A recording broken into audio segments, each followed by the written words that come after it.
Kia ora, my name's Justin Maxwell. I'm a researcher at Otago University and I've been working with people out here for the last 6-7 years. I have no idea how many trips I've made out here. I lost count after a few years and however many, it's been good.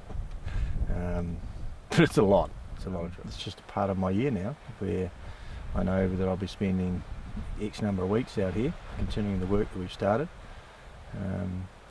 And you always look forward to coming out here and being out here is always a total pleasure. So there's two parts to my world out here. The first part is as a researcher, and whilst that has been with both Moriori and other people, it's been at a more academic level, and it was looking at how these spaces, the broadleaf forests here, were used by people, and looking at it from a very much a scientific point of view.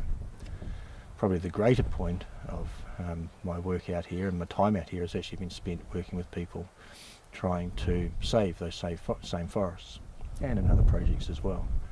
And that work is what, certainly for the last 2 years, has been the main focus of all my trips out here. So the people who first came here, or at least the people who permanently settled here, one of the things they brought with them was kōpi, karaka, or Corynarcarpus livigilis. And they brought it with them because their traditional cultivated plants wouldn't grow here. If they did grow here, they would have grown poorly. So over time, as population grew, for food security, they became increasingly important. Alongside that, we have the tradition of carving or incising the trees, and it's both complementary and separate to it. The trees at one level are providing shelter and food. At another level, for whatever reason, they provided the canvas upon which one of the Moriori art forms was created. In some ways, people do sometimes forget, I think, that whilst the rākau momori, the carved trees, are a really important component of Moriori art and expression, they're certainly not the only one. There's the rock art along the cliffs, most of which is also lost. And then unfortunately, with the events of 1835, most of the material culture, whether it be carved house planks or whatever, has also been lost and very little remains. So the carvings in some ways were the great survivors of that period. Even in the mid-20th century there were still thousands of carvings across the island, and today there's less than 100.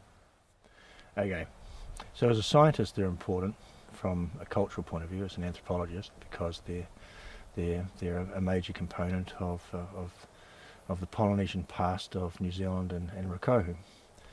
At a personal level, they've become more important because I've spent a great part of the last decade both researching them and spending time with them. From both a national and an international perspective, rākau momori are a really important form of Polynesian expression, one that isn't replicated or created anywhere else.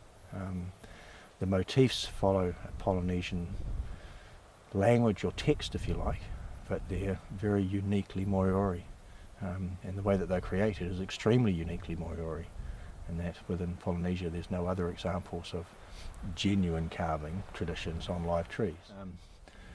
So the work that we've been doing, both myself, the Department of Conservation, Hokotehi and other people, into the forests themselves has started to bear fruit. We're now not looking at negative outcomes every year, we're starting to see positive outcomes. And the desired outcome by everybody involved in the project now is sort of all going in the same place, and that's to return at least the reserves that we've been working on to something like what people were using 200-300 years ago. And that work is all going in the right direction and just needs to be continued and funded and people keeping on doing the work, and in theory we should be successful. And for me that would be a fantastic outcome of everything we've started. This week in itself, even though I have played a very minor part in it and I haven't been here most of the time, but it's great to see a group of people from quite diverse backgrounds and histories coming together to look at something together and to try and come up with some ideas around how these carvings were created, so that people can start to create a new carving tradition based on what we know of the old and what people bring to it today.